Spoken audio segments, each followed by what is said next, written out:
Yes, ekiri ku kitebe kya National Unity Platform kissa kinegula ababaka bali mu kusattira kaadi efuuse kaadi gwe mukwano gwange ali yampuliriza.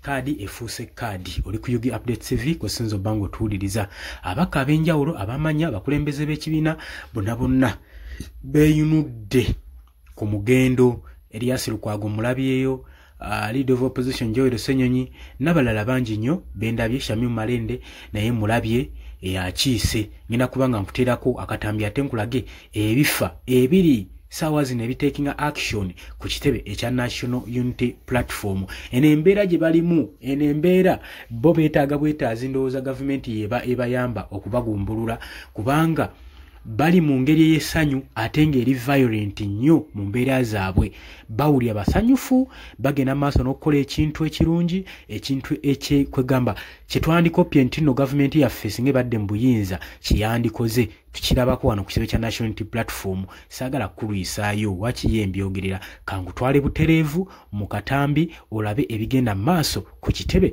ekya National Unity Platform olabe omubakawo bamuwadde tebamuwadde ali mu mbeera ki wetegereze tusimbudde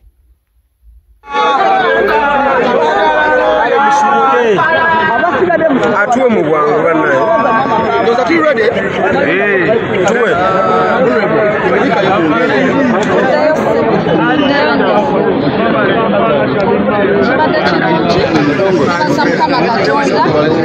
Mbaka mu mukyalo wa Kampala Shamim Malende ndi wano bategeza mu butongole vetting yewe era tugibuuse kuva kibadde kitiyamunda obuuzo okuddamu ebibuuzo buli mwati yayingira agamba wegenda wazibwawo anti Shamim Malende gwe balonda bannakampala munnamateeka abeera mu kooti n'awoza emisango eminene ate egyamanya ate n'agiwangula agati kibuuzo kikyosobola okubuuza Shamim Malende nga tasobola kukiddamu so ebibuuzo tetubitidde era tubisemu bulungi era tukakasa nti tuli bawanguzi bannakampala bannakibuga basuubire ki wakati otandiseko bannakibuga basuubire nti omubaka waabwe Shamim Malende akomawo era muwanguzi bannonda nga bamanyi nti ndi muwanguzi mu 2021 era balina essuubi nti Shamimu yasaanidde Malende era yenze mwennyini asaanidde era buli kimu kiyisemu bulungi ate embeera muwanguzi bannakampala tubeera bawanguzi yagamba ndi muwanguzi wenga bwe bumaze okwetikinga maximum nebitavaayo anti ekibiina kyaffe kitambulira ku bwerufu era ekyo kye tukisuubiramu era ekibiina kyaffe kiwuliriza amaloboozi ga bannayuganda ne bannakampala kakati ekibuzo kyandibadde nti ekibiina bwe kimala okuwuliriza amaloboozi ga bannakampala nga bagamba twagala Shamim Malende nekikola ekirala eseeba egenda kuzzaako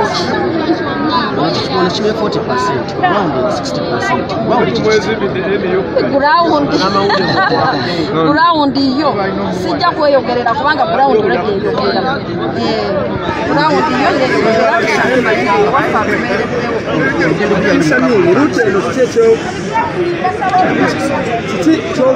kyokomyewo nakyo kulutera kusinziira ku bibaddewo kakati ebikyaganye byoga nti nkomyewo nsooka emalirize okusookera ddala tukyalina okununula Uganda omulimu gwange nga munnamateeka mu revolution eno gw'okununula abasibe tegunnaba kubeera nga olaba nti ndowooza n'okuwamba kweyongedde bweyongezi kakati omujaasi munnamateeka ayambako mu revolution etutwala mu ntebe ennene ate abatasobola kuwummula kati aba alina kugenda bugenzi mu maaso twongera kubugenzi n'abalala so ekyo kyekimu bingi ebinyigiriza bano Kampala naddala bannakibuga nekotuwawaanga okugenda mu maaso oli omuntu ali ku ground ali mu kibuga wansi downtown mu muliriri asubire ki mu kisanja kino ekyogenda okubatambula ne tebagenda okuzaa tubasaba okulonda abantu ab'ensa nga Shamim Malende abantu ab'ensa nga President Kyagulanyi Ssentamu kubanga buli we mutulonda ne bannaffe nga bansa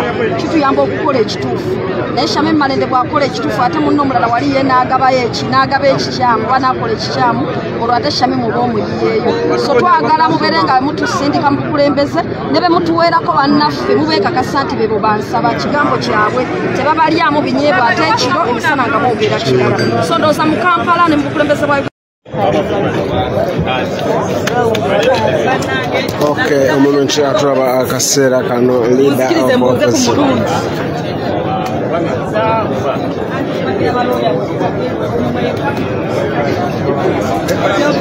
Leader of opposition Lopo amaze kubanga atuuka umuntu nchiraba akasera kano gwaliko bushite bushiri.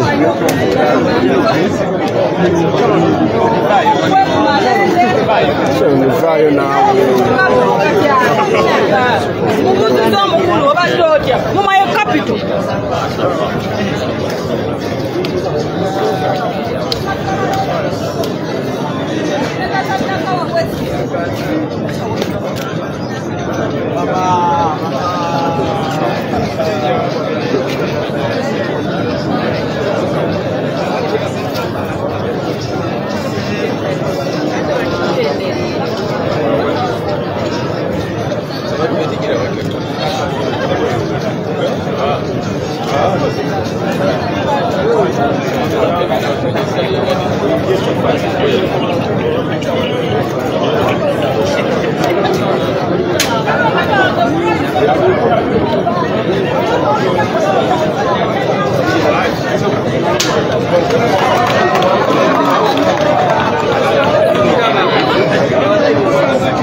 How are you? Good to see you, Mama. You is about to come to Buzo. Never know about how is that? You okay? Hi, sir. That's Mama. Good to see you. How are you? Well done, well done.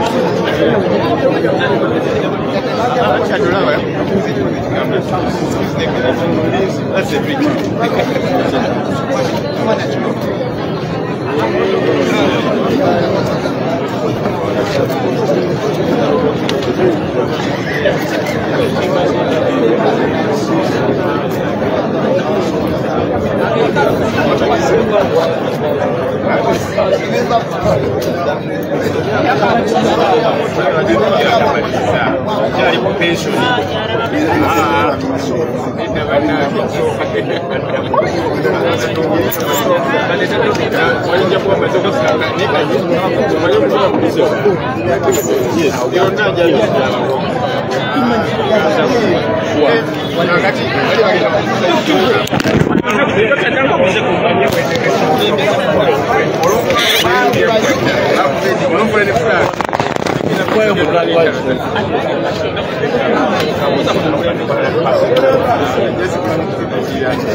mulungi aliko ekomiddeko tukomyewo obuto okulaba nga tukuweereza biki ebigenda mu maaso wano ku kitebe kya National Unity Platform muganda wange embeera bweti obweri era okulaba nga buli kimu tukikuweereza omulungi yekomiddeko bweti embeera bwekyali leader of opposition naye amaze okuba nga atuuka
Where do you stay?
Bana sharing video eno ebenga etambula buli kimu nga bwe mukimanyi ngo omulungi atulaba aliko akaseera kano sharing video buli kimu weeki nga kitambula bulungi nnyo malidadi sana omulungi eyekomedde ku Lukiro TV asente buli kimu akaseera kano buli kimu ekiraba bulungi live and clear.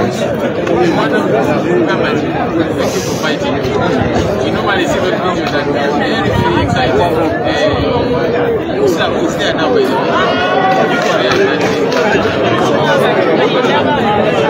Right.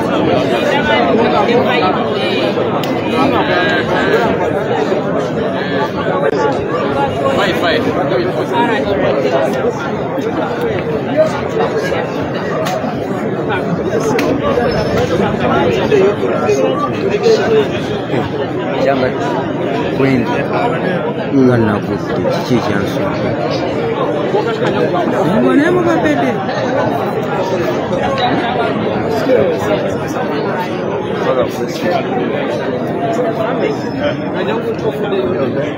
bane bana Uganda mutapinge kusukini muleme kubeera gungi mutapinge screen na sekolinga katumika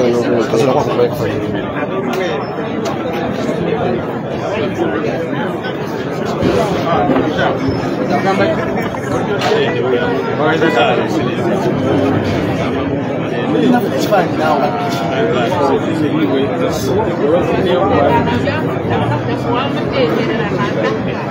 What do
Wano ku kitebe kya National Unity Platform we mulungi yekomiddeko kasente ekimu okiraba bulungi nnyo ddala gwe mulungi aliko omulungi atulaba yekomidde Kulche TV aliko Omukisa Television Uganda kasente ekimu mukiraba bulungi nnyo bwete embeera bweri okulaba nga buli kimu tukibaweereza gwe omulungi atulaba akaseera kano bwete embeera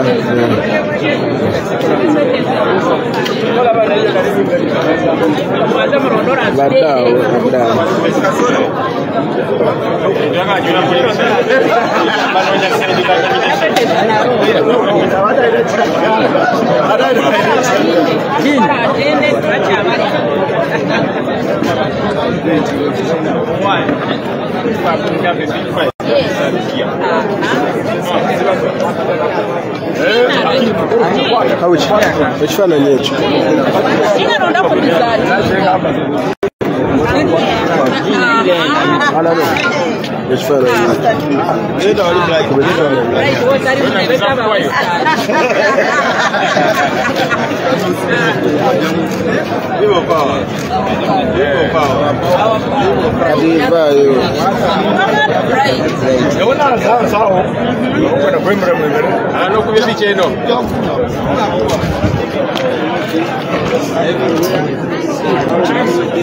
Raeza.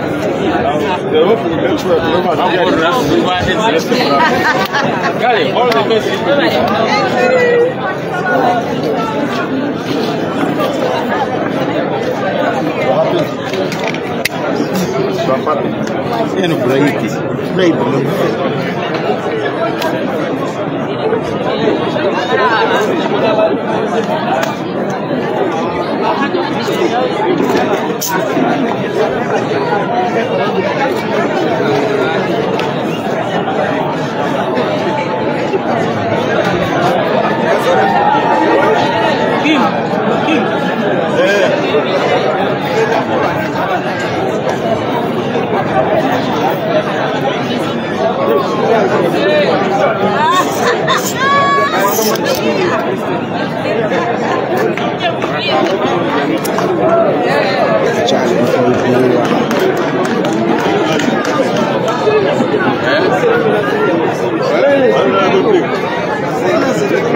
omulungi atulaba akaseera kano bwetyo embeera bweri ngenda kuba mukuwako opposition ngenda kuba nga ayagala okumanya ebyange ngenda kuba obutaba emitwalo ebiri ogenda mu Makindye East okulonda okuwedde mu Makindye East nafuna obutaba emitwalo ebiri mu Kasamba omubaka aliyo yafuna ebiri mu bitano kitegeeza nti ndi ground era naawe twala kamera zo sample. So I'm sure singa bakama bange bampa kaadi ngenda kuba church hill zisize kuvuganya muntu wannu ziwe bampa kaadi njagala so era namwe mukimanyi nti okuva Njegere yavaawo amawulire tegabadde Makindye East naye oluvannyuma lw'Omulyanjama okushifutinga goal ndowooza buli omukazi alina interest Makindye East era ne bannange kati nabo bagenda kulabikako mu mawulire naye mbeebaza ekintu kimu Katonda abampere kibasinga okwagala kubanga nali sina yatula bo ne batuuza press conference ne banjogerako nti Mulyanjama ayimbe ekyo kibeebaza so mu busiraamu omuntu aba yakola akantu akalinga empeke y'akalo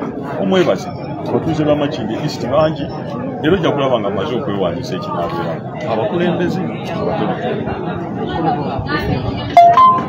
yeah, I'm here just for vetting for the position of member of parliament in Makindye East. There have been some rumors where it's going. Is it west or east? I'm confirmed from me, it is Makindye East. I have already have my manifesto, my background, my party and everything. I'm only leaders who is prepared for Makindye. Not Makindye West, but Makindye East. So I promise you, I'm friendly to the community, I'm lovely to my family, my party, and everybody. Without anything, I'm the man of the people. God bless you.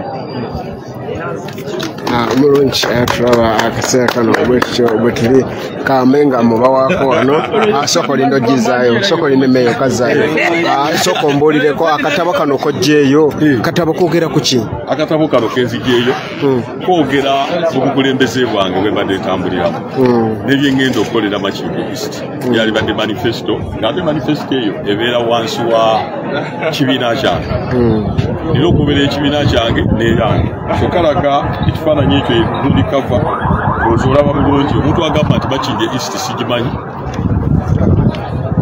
awo kalaga ennyingo ze ngenda okwogerako uli eyo manifesto yange akatabo kano si kangu okakola batono nnyo gwe wakakwata kamera wakalaba bameka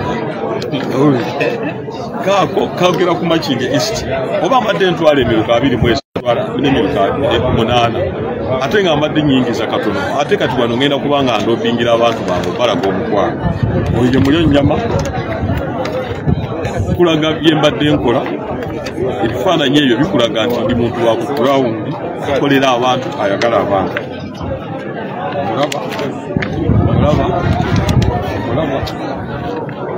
olaba awo nali nkola luzzi lulinda butiti kansanga ate Makindye East eyina enzizi wabigalo waliyo oluzzi bukasa wange waliyo enzizi 2 zengenda okuddaabiriza mu myezi 2 egisooka enzizi ezo gye ziri naye amazzi makyafu gajja matono ngenda kuteekako emitumu oluzzi lwenna butiti wano nakola oluzzi nengaba n'ebidomola ekyalo kiramba buluka kakati wano okusimba emiti kwotyo Mulyanjama awo mba nkyalidde abaana kegamba omuntu yenna ambuusabuusa kyannakunya abamu bagamba nti Mulyanjama ani amumanyi mu Makindye East so nsaba busabi kibiina kyange kinteekemu obwesige baleeta ekyo kifaananyi official post ya gondi foto ya president ozo kiraba bulungi Uganda ndowooza buli kimu mukirabye ekibadde mu katabo ako ebiseera ebisinga mba neteeseteese bakulembeze batono era buno obutabo abantu bange bagenda okutambula nange bagenda butwala balage omukulembeze azze ngenda balage omukwano Mulyanjama nina omukwano badde ntwala wanene naye ng'era olaba abantu bagamba Mulyanjama tumulabyeko ngenda badde nsaba ettaka emirimu gya local government kati ngimaze njagala genda kati gyakulobingira abantu bange ate n'okulaba nga kasente kenfuna omusaala gwange sigenda kutwala nzekka na famire yange nina okuzzaako mu bantu bange okuwagira ebibira kuba giri emirimu gya parliament gyo girambikiddwa naye emirimu gy'okuzzaako omuzigo mu bantu ogwo ngenda gukola yes oyo abadde ali Haji Nganda Kasirye Nganda Mulyanjama omulungi eyeekola tulaba aliko akaseera kano jangu tugenda musajja sefu tumuwe gaapwe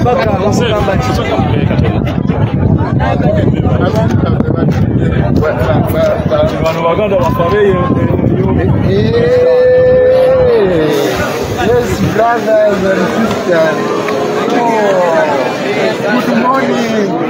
Nice meeting you, brothers and sisters. Yes. How's the day? We are trying. You're welcome.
Isima, soko veyona.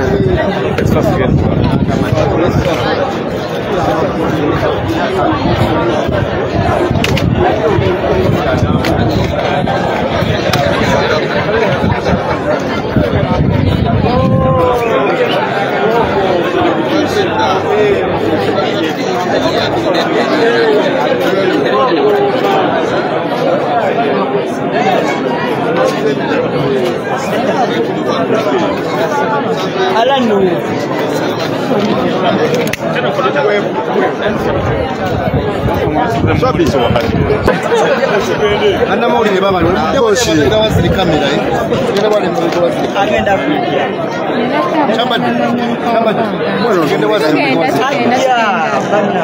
bana na kusaka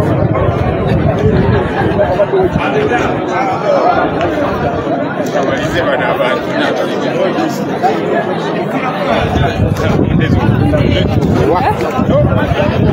Dola Nale bondozo njo wano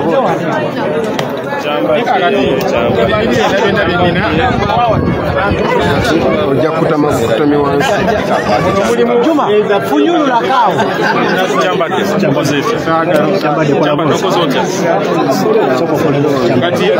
Kunogenda buteeka kwa. Kano bade manyike kagundi. Abula mwina amalala. Kati kano ka magneti. Ojja kulunkoja kyali mawulire. Kwisanga bine bikadde kadde. Tekaina ngena kumenya. Bo chanjo. Chanjo sebone banyabo kwata naguno. Ale nina neno. Kalingera bikwata andi. Kamuto cha imani. Sema jiteke msa. Agenda kuyimirira wo.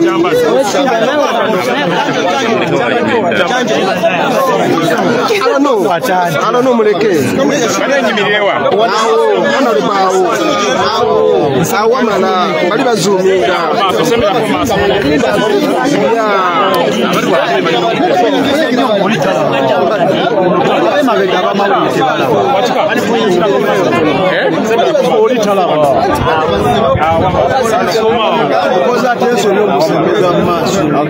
Ebuzo onalembo bise waiting badde. Silence guys. Fire yange iliwe.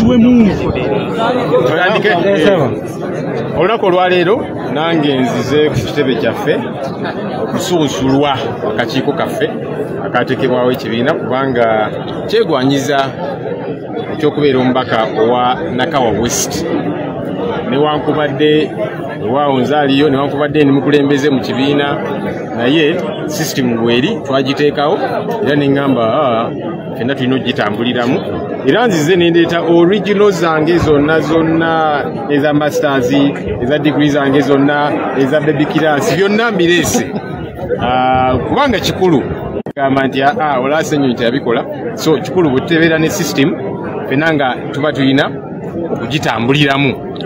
Yes, ebibuuzo of course byabuuzizza nyinza obitabibabuulira byonna naye byekuusa ku bukulembeze bwange ng'omubaka owa Nakawa West nga leader of opposition ng'omwogezi n'ebirala byabadde baagala okumanya byonna nembiddamu nga bwe babimbuuzizza. Ground ogirina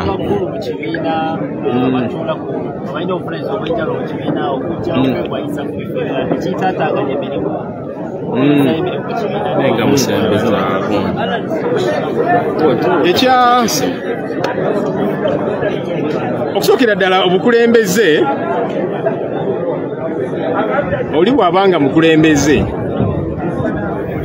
aba asikibwa enjuyi nnyingi ku lw'obusobozi oba oliawo bw'aba alina.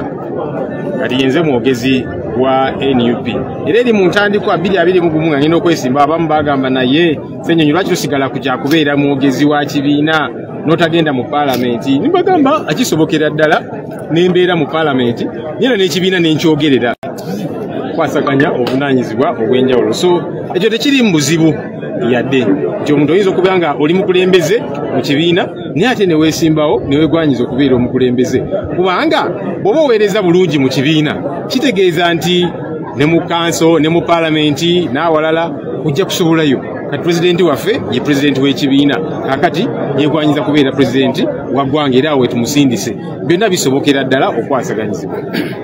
ground weri ina ground onale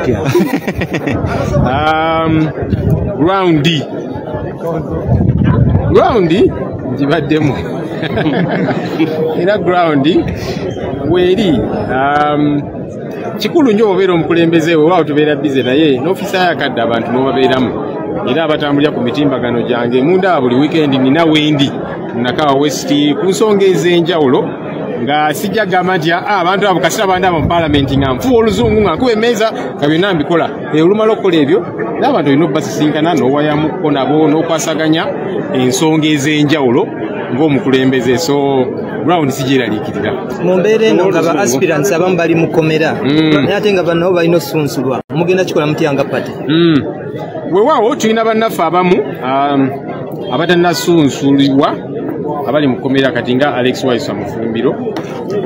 Akakiiko kalina enteekateeka era kajjajjanjula eri eggwanga okulaba nti abantu bano nabo basunsulwa kubanga kikulu. Of course kiyinza obutaba nga ffe bwe tuzze wano tweyanjula n'ebiwandiiko byaffe byonna n'ebirala naki kubanga balibo bali mu kkomera. Ekyenkiza ennyo si be beetwala mu kkomera baatwaliddwa lwa byabufuzi. So ensonga eyo kitweraliikirira akakiiko kalina enteekateeka okulaba nti abantu abo nabo bayita mu kusunsulwa kuno nga kiyinza obutaba ng'ekyaffe kuba kaakati nsobola okuba siri mu kkomera mba nsobola okujja n'ebiwandiiko byange wano n'entuula wali akakiiko we kali. So kiyinza obutaba bwe kityo kuba naffe bali naye era nabo waliwo enteekateeka egenda okukolebwa okulaba nti mu ngeri emu oba endala basunsulwa.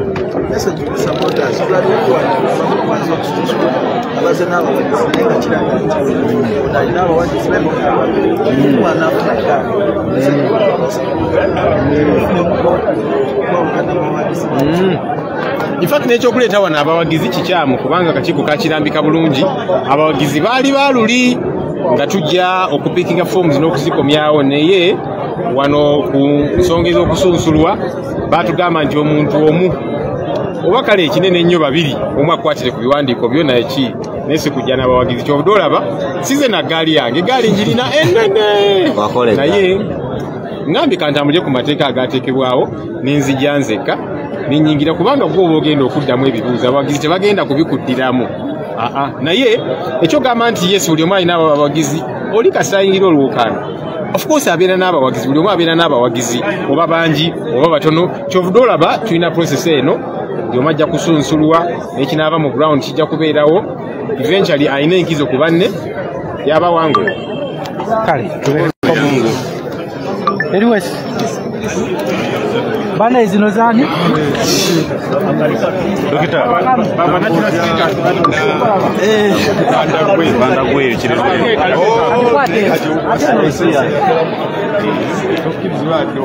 Abazango bali okubategeeza mpaki.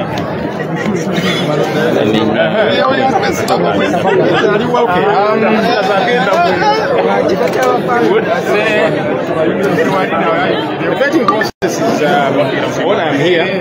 Also, my university has asked for this position I occupy, the West Member of Parliament. And in the quest to vie for that position, I had to come and go through the vetting process, which was instituted by the party. It's very important that even though I'm a leader within the party, that I oblige and follow all the different processes that we have put in place. So I have come, be vetted with all my documents and so on. Various questions were asked, and I have done my best to respond to those questions about my leadership as Member of Parliament, as leader of the opposition, leader within the party, and so on and so forth. All of that I did respond to as I was asked. There was a question about, many people have got support. Yes, that's true. When you are in a race, anybody that chooses to vie for a position has got support. But ultimately, there will be one who will be a bit ahead of the other, and that's the one that will get the party flag. Our responsibility as a party is to support whoever the flag bearer will be. Yes, we have had people who will say, me, I'm independent, but NUP leaning, and so on and so forth. No, we'll have one flag bearer at all levels, because even the initial thought of having, some of the processes we went through to have, whether it be joint candidates, to have colleagues, and so on. Truth is that suffered, and time is now running out. So we are saying anyhow we'll have our flag bearers, and those are the ones that we shall back. Now I've digressed a little. Let me because I was talking about joint candidacy and so on. Okay, yes, so much. Nange newankubadde mwagala okuwuliriza ku maloboozi gaffe kati awo nnyongerawo ki? Nze awo siina kye nnyongerawo, siina kye ngattako, eyo space ngikulekeddewo, gw'aba ayongerako ng'ojja mu comment section ng'oteekayo endowooza yo, ng'oteekayo ekirowoozo kyo, omubaka waasobola okuba ng'akifuna. Muteekeyo endowooza zammwe zisobole okubeera nga zirabwa. Era nze nnyongera obbajjukiza nti gwe atanaakusubscribinga, kirira wansi waliwo ekigambo subscribe. Mbagaliza olunaku olulungi, mweraba.